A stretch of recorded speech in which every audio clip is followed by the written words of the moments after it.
డి24 news కి స్వాగతం. ముందుగా ప్రేక్షకులకు ఉగాది శుభాకాంక్షలు. ఇప్పుడు బులెటిన్ లో హెడ్లైన్స్ చూద్దాం.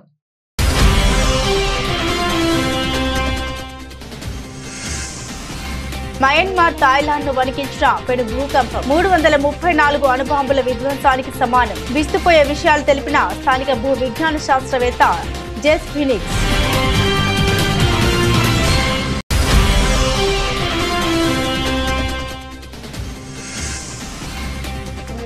ఒక బైక్ 2 హెల్మెట్లు కేంద్రం కీలక నిర్ణయం. ఈ మేరకు కీలక ప్రకటన విడుదల చేసిన కేంద్ర మంత్రి నితిన్ గడ్కరీ.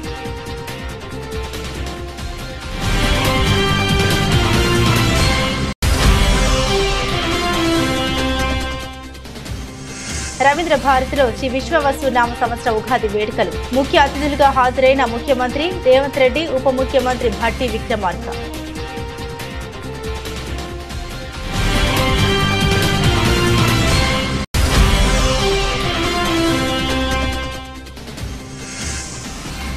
విజయవాడ తుమ్మలపల్లి కళాక్షేత్రంలో ఉగాది పురస్కారాలు ప్రధానోత్సవం. పాల్గొన్న ఏపీ సీఎం చంద్రబాబు.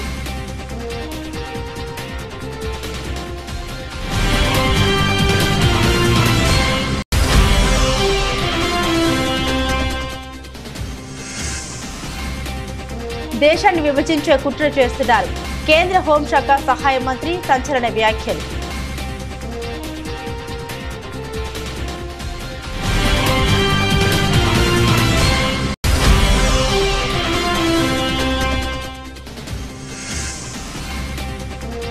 తెలంగాణ భవన్లో ఉగాది వేడుకలు. హాజరైన BRS working president KTR.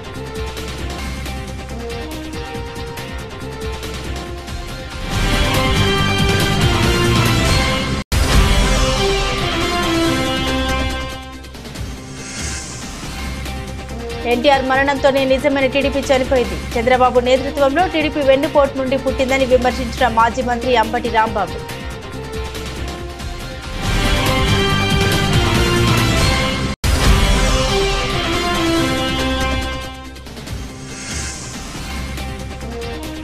Mumbai Indians ఘోర ఓటమి. 36 రన్స్ తేడాతో ముంబైని ఓడించిన గుజరాత్.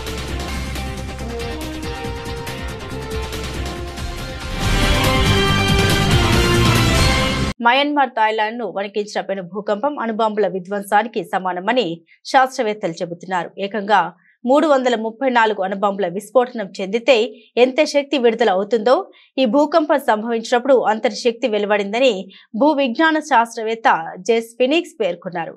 టెక్టానిక్ ఫలకాలు, యురేషియన్ ఫలకాలు వరుసగా ఢీకొట్టడం వల్ల మయన్మార్ థాయిలాండ్ లో నెలల తరబడి ఆఫ్టర్ షాక్స్ వచ్చే అవకాశం ఉందని ఆమె హెచ్చరించారు. భూకంపం సంభవించిన తర్వాత కూడా దాని ప్రభావం కొంతసేపు కొనసాగుతుంది.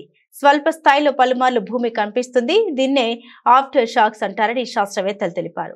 మయన్మార్ లో కేవలం 12 నిమిషాల వ్యవధిలో సంభవించిన 2 భారీ భూకంపాల దాటికి 1644 మంది మరణించగా 3000కు పైగా ప్రజలు గాయపడ్డారు. భవనాలు కుప్పకూలడంతో శిథిలాల కింద వేలాది మంది చిక్కుకొని ఉంటారని అధికారులు ఆందోళన వ్యక్తం చేస్తున్నారు. ప్రధాని మోదీ ఇవాళ నాగ్పూర్ లోని ఆర్ఎస్ఎస్ కేంద్ర కార్యాలయాన్ని సందర్శించారు. అక్కడి స్మృతి మందిర్ లో ఆర్ఎస్ఎస్ వ్యవస్థాపకులు హెడ్గేవార్ గోల్వాల్కర్ కు నివాళులర్పించారు. ఈ సందర్భంగా విజిటర్స్ బుక్ లో ప్రధాని తన సందేశం రాశారు. స్మృతి మందిర్ కు రావడంతో తన హృదయం ఉప్పొంగిపోయిందన్నారు. లక్షలాది స్వయం సేవకులకు ఇది శక్తి కేంద్రమన్నారు.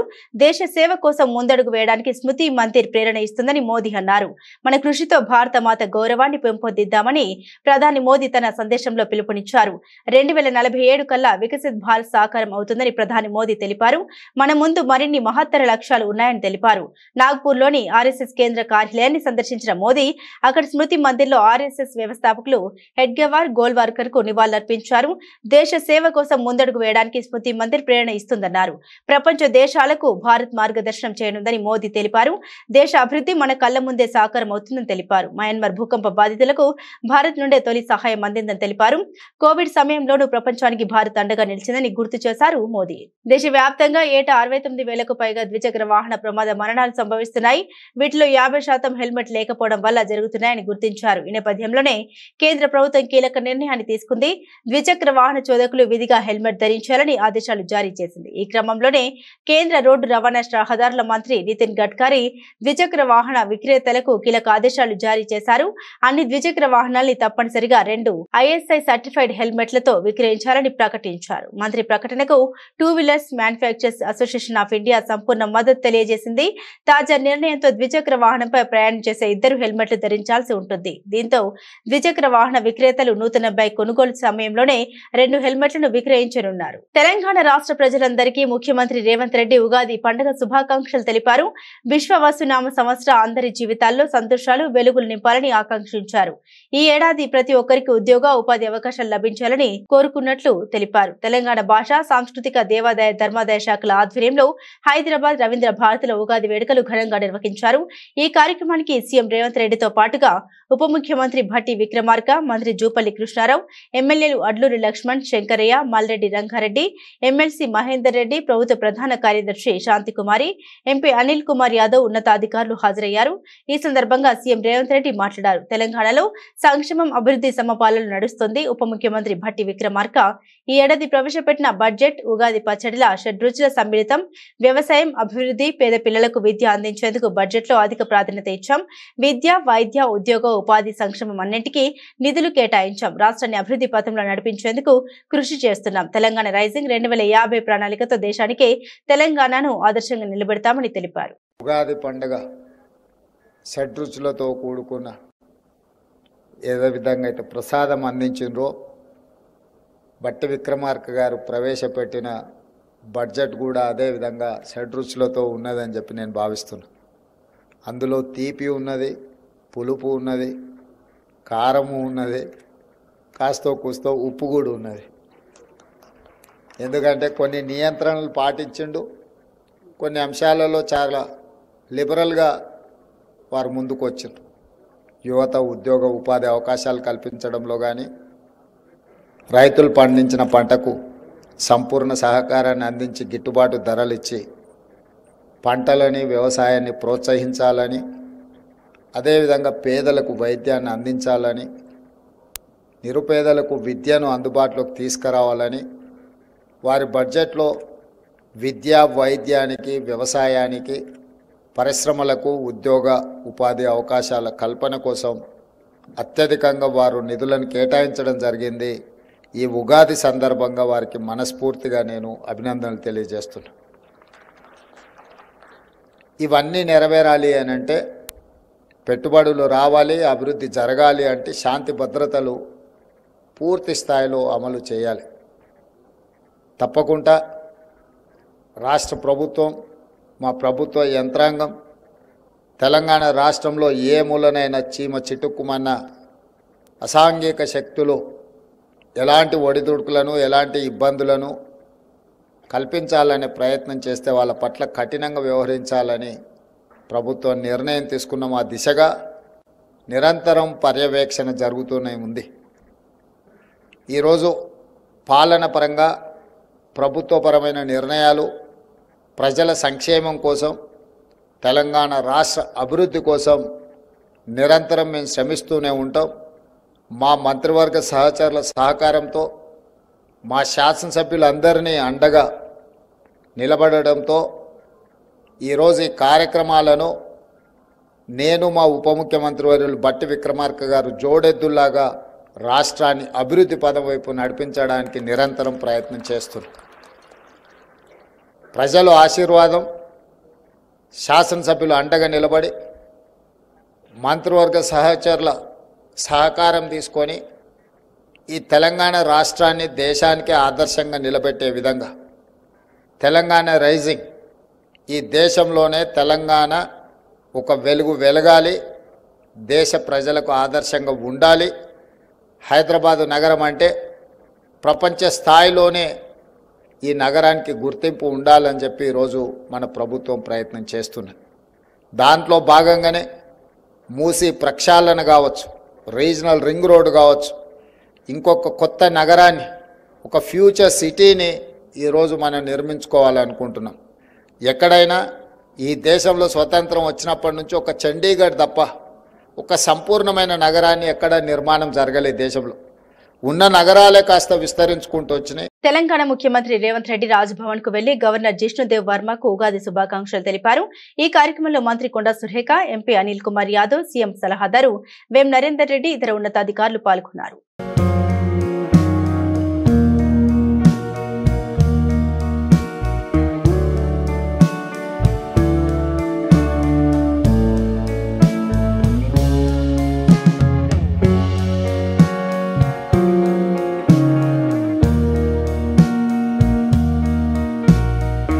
ఆంధ్రప్రదేశ్ రాష్ట్ర ప్రజలకు దేవుడు మంచి భవిష్యత్తు ఇవ్వాలని కోరుకుంటున్నట్లు ముఖ్యమంత్రి చంద్రబాబు నాయుడు తెలిపారు. విజయవాడ తుమ్మలపల్లి కళాక్షేత్రంలో నిర్వహించిన ఉగాది పురస్కారాలు ప్రధానోత్సవంలో చంద్రబాబు పాల్గొన్నారు. ఈ సందర్భంగా సీఎం చంద్రబాబు మాట్లాడారు. ఆంధ్రప్రదేశ్ ప్రజలే ముందు అనే నినాదంతో ఏపీ ప్రభుత్వం ముందుకెళ్తుంది. సంక్షేమం, అభివృద్ధి, సుపరిపాలన సమన్వయం చేస్తున్నామన్నారు. కాగా ప్రసంగం అనంతరం సమాజంలో విశిష్ట సేవలు అందించిన 202 మందికి సీఎం చంద్రబాబు ఉగాది పురస్కారాలు అందించారు. వీరిలో 86 మందికి కళారత్న, 116 మందికి ఉగాది అవార్డులు అందించారు. జర్నలిజంలో 9 మందికి కళారత్న అవార్డులు దక్కాయి. కలగలిపి వసంతకాలంలో ఇచ్చేటువంటి ప్రసాదం స్వామివారికి ముందుగా నివేదనం చేసి దాన్ని ప్రసాదంగా అందంగా మనం సేవించే తదుపరి కార్యక్రమాన్ని ప్రారంభించుకుంటాం కనుక శ్రీ విశ్వావసునామ సంవత్సరం తెలుగు నూతన సంవత్సరం. ఈరోజు మనం అందరం కూడా జనవరి 1 జరుపుకుంటున్నాం. అది ఇంగ్లీషు. కానీ మన సాంప్రదాయాలను మనం మర్చిపోవడం లేదు. జనవరి 1 ఎంత ఇంపార్టెంటో న్యూ ఇయర్ కింద ఉగాది కూడా దానికంటే ఎక్కువ ప్రాముఖ్యత ఉంది. ఈరోజు మన సాంప్రదాయం చాలా గొప్పది. జనవరి 1కి మనం హ్యాపీ న్యూ ఇయర్ చెప్పుకుంటాం. తెలుగు నూతన సంవత్సరం రోజున మీరు చూస్తే మన సాంప్రదాయాలన్నీ ఉట్టిపడే విధంగా ఉగాది పచ్చడితో ప్రారంభిస్తాం. ఇప్పుడు కూడా మనందరం ఉగాది పచ్చడి తిన్నాం.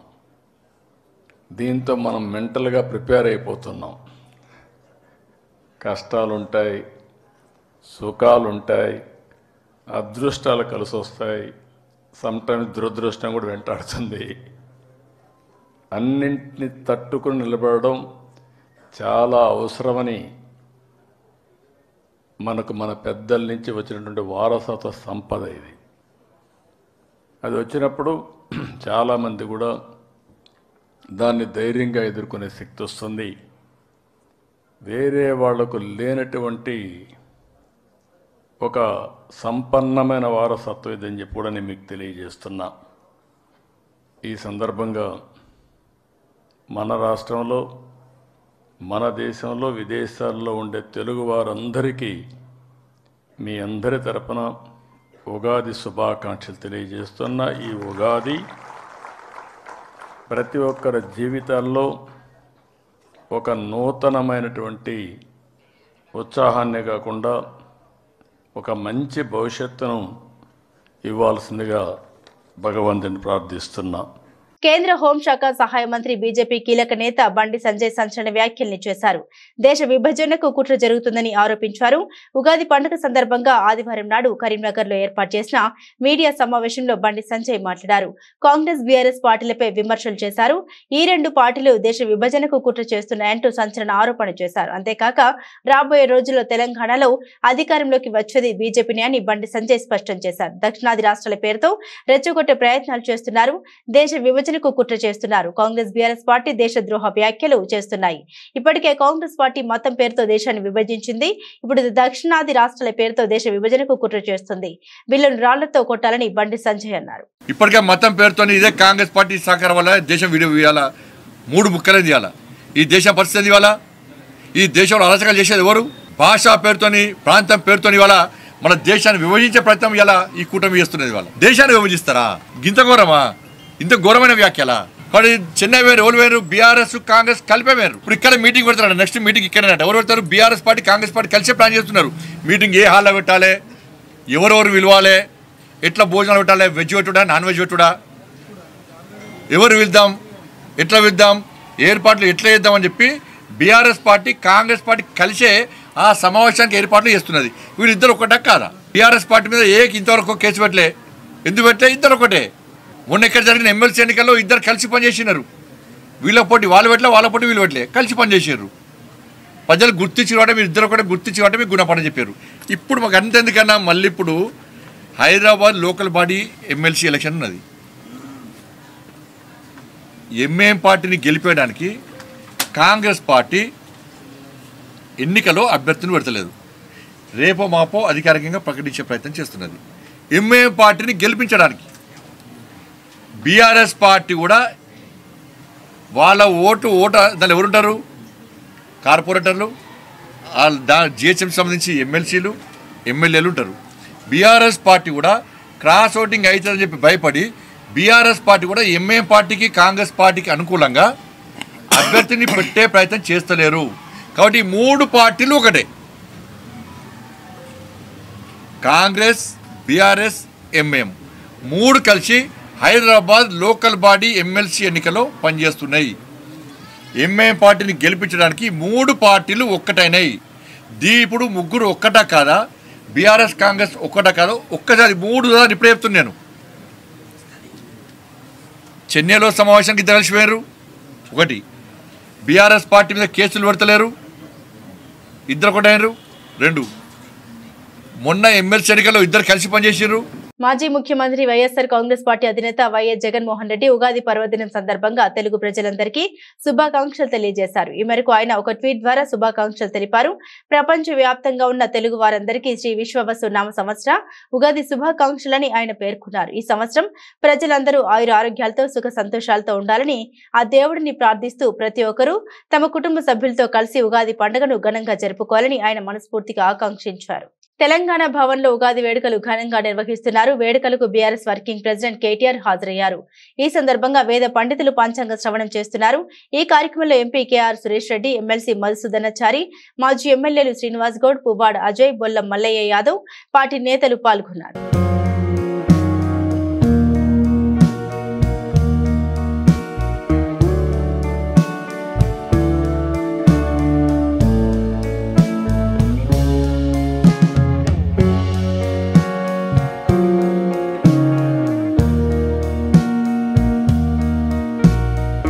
నందమూరి తారక రామారావు మరణంతోనే తెలుగుదేశం పార్టీ చనిపోయిందని, ప్రస్తుతం నారా చంద్రబాబు నేతృత్వంలో వెన్నుపోటు నుండి పుట్టిన పార్టీయేనని మాజీ మంత్రి వైఎస్ఆర్సీపీ గుంటూరు జిల్లా అధ్యక్షుడు అంబటి రాంబాబు అన్నారు. గుంటూరు వైఎస్ఆర్సీపీ కార్యాలయంలో ఆయన మీడియాతో మాట్లాడారు.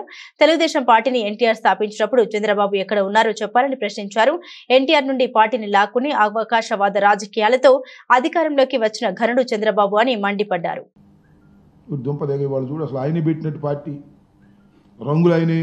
నిర్ణయించినట్టు, గుర్తులైన నిర్ణయించినట్టు, ఆవేశంగా పెట్టినటువంటి పార్టీ అని ఏవేంటో ఇష్టం వచ్చినట్టు కథలు చెప్పేటటువంటి ప్రయత్నం చేస్తున్నారు. వినేవాళ్ళు అమాయకుడైతే చెప్పేవాడు ఏదైనా చెబుతాడంటానికి ఇదొక మంచి ఉదాహరణని కూడా మనవి చేస్తున్నాం.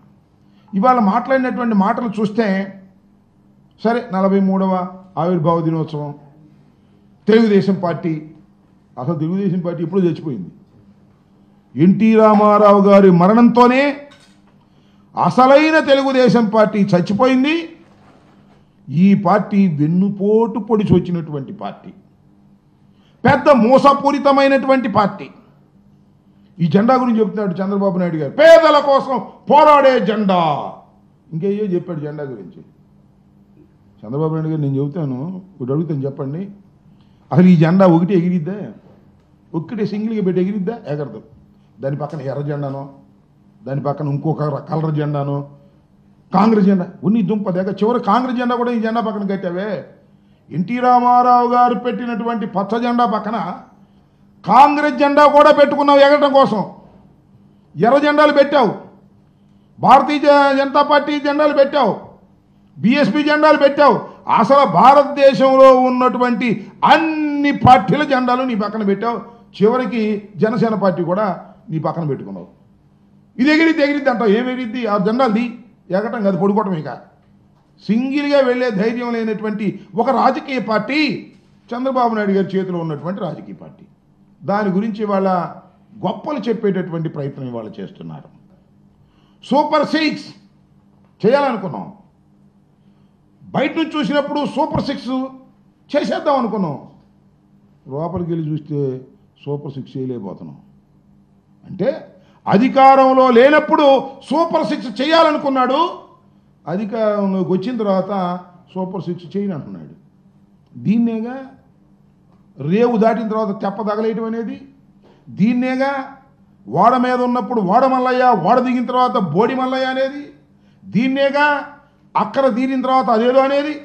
చంద్రబాబు నాయుడు గారి చరిత్ర అంతా కూడా ఇచ్చిన వాగ్దానాలను నెరవేర్చుకోకుండా ప్రజల్ని మోసం చేయటం తప్ప ఏమైనా ఉందా నేను అడుగుతా ఉన్నా. అసలు నీ ఆదర్శాలు ఏమిటి చెప్పు, నాకు అర్థం కదా. ఆదర్శంతో పుట్టినటువంటి పార్టీ అంటావు, ఏంటి నీ ఆదర్శం?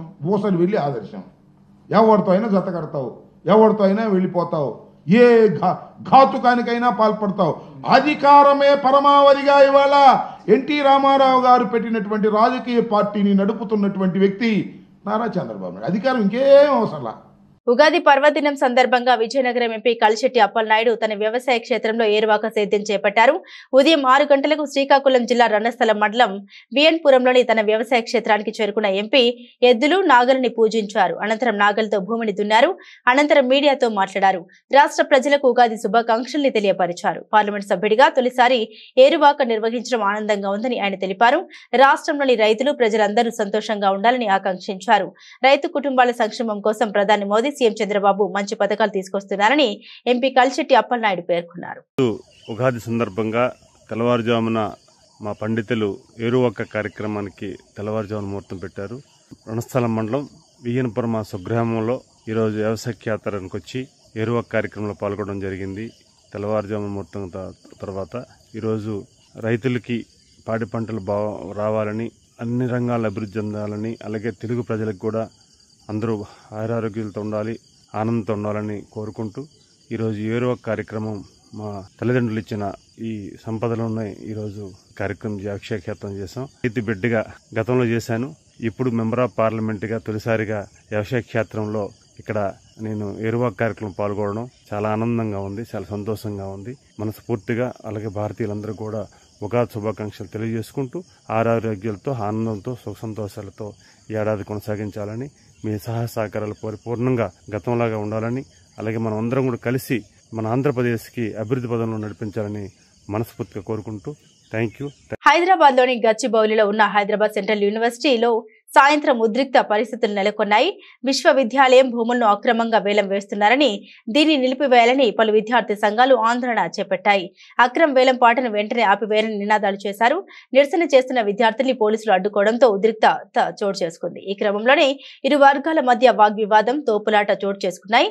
పోలీసుల వైఖరిని నిరసిస్తూ విద్యార్థులు పోలీసులు గో బ్యాక్ అంటూ నినాదాలు చేపట్టారు. ఈ తోపులాటలో పలువురు విద్యార్థులకు గాయాలయ్యాయి.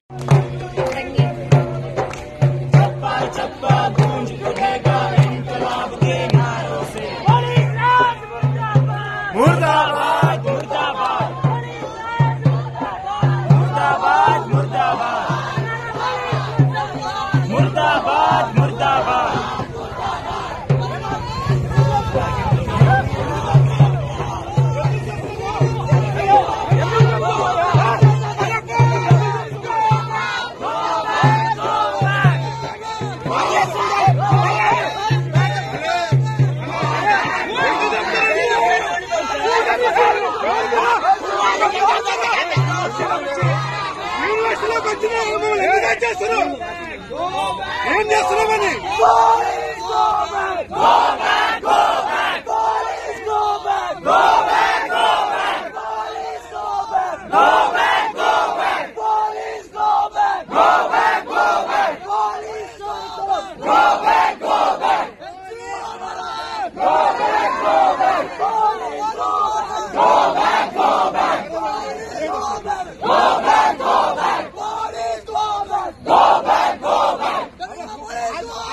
Go back!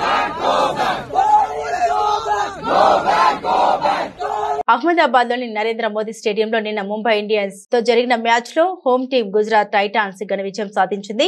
36 పరుగుల తేడాతో ముంబైని మట్టి కరిపించింది. గుజరాత్ నిర్దేశించిన 197 పరుగుల లక్ష్య ఛేదనలో ముంబై నిర్ణీత 20 ఓవర్లలో 160 రన్స్ కే పరిమితమైంది. ఈ విజయంతో జీటీ పాయింట్ల పట్టికలో ఖాతా తెరిచింది. మొదటి బ్యాటింగ్ చేసిన గుజరాత్ టైటాన్స్ 8 వికెట్లకు 196 పరుగుల భారీ స్కోర్ చేసింది. Sai Sudharsan 63, captain Shubman Gill 38, Jos Buttler 39 పరుగులు చేశారు. ముంబై బౌలర్లలో హార్దిక్ పాండ్యా 2 వికెట్లు తీయగా ట్రెంట్ బౌల్ట్, దీపక్ చాహార్, ముజీబ్ రెహమాన్, సత్యనారాయణ, రాజు తలో వికెట్ పడగొట్టారు. అనంతరం 197 పరుగుల టార్గెట్ తో బరిలోకి దిగిన ముంబై ఇండియన్స్ ఓవర్లన్నీ ఆడి 6 వికెట్లకు 160 పరుగులు మాత్రమే చేసింది. ఆ జట్టులో సూర్యకుమార్ యాదవ్ 48, తిలక్ వర్మ 39 మాత్రమే రాణించారు. రోహిత్ శర్మ 8, కెప్టెన్ హార్దిక్ పాండ్యా 11 నిరాశపరిచారు. గుజరాత్ బౌలర్లలో మహమ్మద్ సిరాజ్, ప్రసిద్ధి కృష్ణ చెరో 2 వికెట్లు తీశారు. గుజరాత్ కి ఈ సీజన్ లో ఇదే తొలి విజయం. అటు ముంబై ఆడిన 2 మ్యాచ్లను పరాజయం పొందడం గమనార్హం.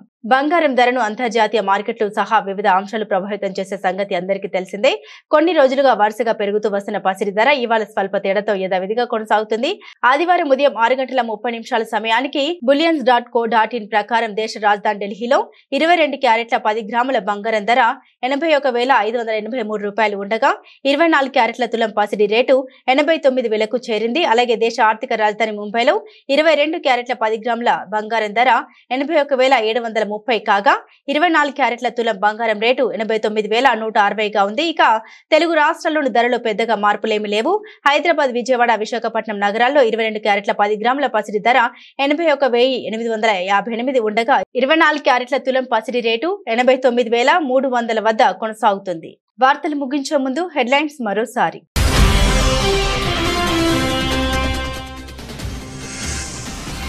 మయన్మార్, థాయిలాండ్ ను వణికించిన పెను భూకంపం 334 అణుబాంబుల విధ్వంసానికి సమానం. విస్తుపోయే విషయాలు తెలిపిన స్థానిక భూ విజ్ఞాన శాస్త్రవేత్త జెస్ ఫినిక్స్.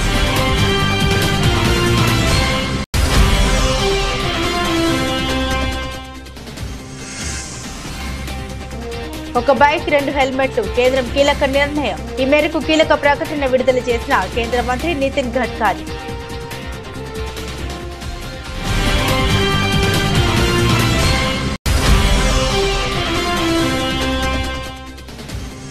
రవీంద్ర భారతిలో శ్రీ విశ్వవసు నామ సంవత్సర ఉగాది వేడుకలు. ముఖ్య అతిథులుగా హాజరైన ముఖ్యమంత్రి రేవంత్ రెడ్డి, ఉప ముఖ్యమంత్రి భట్టి విక్రమార్క.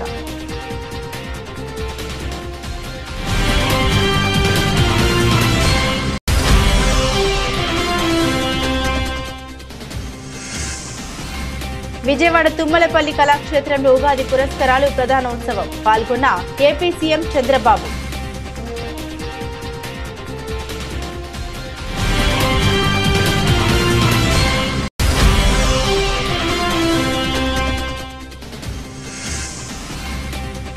దేశాన్ని విభజించే కుట్ర చేస్తున్నారు. కేంద్ర హోంశాఖ సహాయ మంత్రి సంచలన వ్యాఖ్యలు.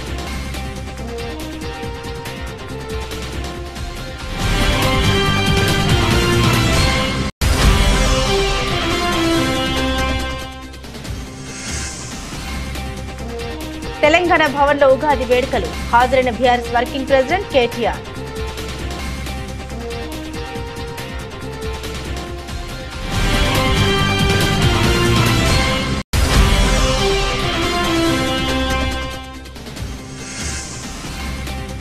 ఎన్టీఆర్ మరణంతోనే నిజమైన టీడీపీ చనిపోయింది. చంద్రబాబు నేతృత్వంలో టీడీపీ వెన్నుపోటు నుండి పుట్టిందని విమర్శించిన మాజీ మంత్రి అంబటి రాంబాబు.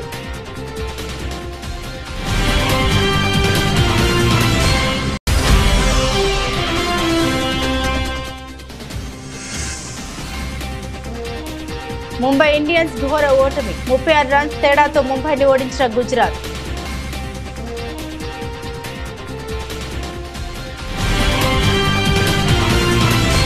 ఈ వార్తలు ఇంతటితో సమాప్తం. అంతవరకు సెలవు. నమస్తే.